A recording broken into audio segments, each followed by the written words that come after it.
do you determine which markets you're going to go into, which regions or countries that you're going to sell your product in?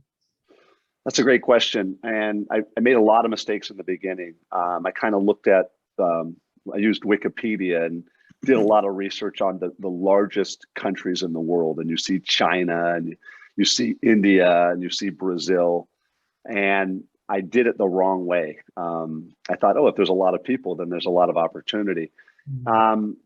Long story short, it's best to try to either work with in my case, I developed relationships with WUSADA, which is a trade organization, division of the Department of Agriculture, and probably most notably the Department of Commerce, where their job is to help US companies, small and large, export products. I did a lot of research, and you want to develop as many foreign relationships as you can with companies, so that you're not wasting your time. For example, just because India has a lot of people doesn't mean that they even want a nutrition bar. It might not be part of their diet. I did research on my competitors, found out where my competitors were selling. And if my competitors would list that information on their website, I would use that information to explore that market further. But I oddly, China was one of the hardest markets to get into, even though, many people consider it to be one of the best markets. It's extremely challenging to get into. So the best way I did it was really getting onto my competitors' websites, doing research, finding out economically what countries were importing US products. And unfortunately, some of the more developing nations and some of the nations that have economic problems, those are probably not a good place to start. You want to find countries that do a lot of trade with the US, like Hong Kong, that are very pro-trading, Canada, Mexico. Start with what I would call the lower hanging fruit, learn how to export. Countries we have, I don't want to say free trade agreements with, but low tariffs or whatever the case may be.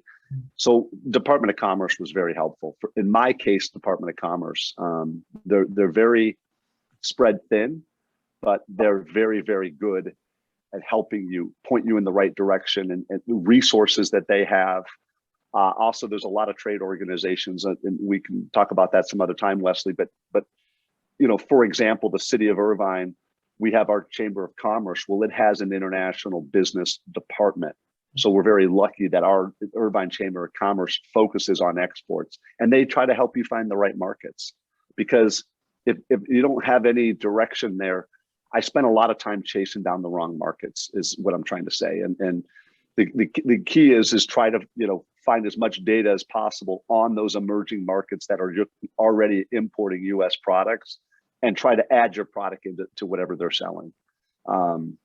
And for me, like I said, it was not China, Brazil, and India, which are huge countries population-wise, but they're not necessarily the best countries for us. And Canada was kind of a no-brainer. We did a lot of business in Canada for a long time. So maybe that's one place to start. Wesley, I don't, depending on who your client might be. Also, Europe was very pro-business with the US, Southeast Asia. In my case with sports nutrition, that was a better, easier way to go. But do your research, do as much research as possible. And even if you have to pay for that data and market research, there are companies out there that do market research and can help you identify the key markets. Sometimes that's worth, months and months of spinning your wheels in the wrong market, which I've done. And I'm